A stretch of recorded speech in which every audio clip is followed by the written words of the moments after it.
Merci. Monsieur le Président, Monsieur le Vice-président, cette délibération propose donc d'adopter la déclaration de projet en portant mise en compatibilité du plan local d'urbanisme de Lembres-les-Douais.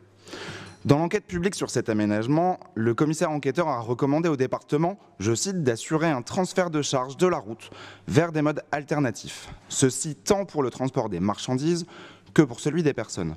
Cette recommandation rejoint notre position déjà exprimée en décembre 2022, où nous considérions que cet aménagement ne poussera pas l'usine Renault et Envision à utiliser le transport ferroviaire et fluvial.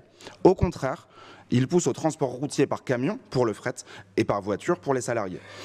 À ce titre, votre proposition de création d'un groupe de travail piloté par la sous-préfecture ne nous semble pas suffisante.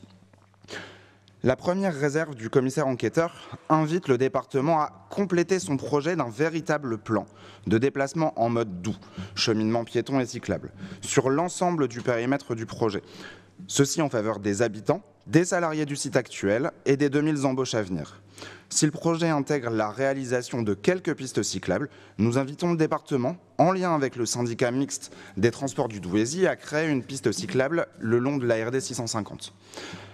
Ce nouvel aménagement routier va se traduire par le déclassement partiel d'un espace boisé classé de 2 hectares. Il engagera le département aussi à hauteur de 6,65 millions d'euros, soit presque autant que les 7 millions d'euros prévus pour la totalité des investissements dans la politique cyclable 2024.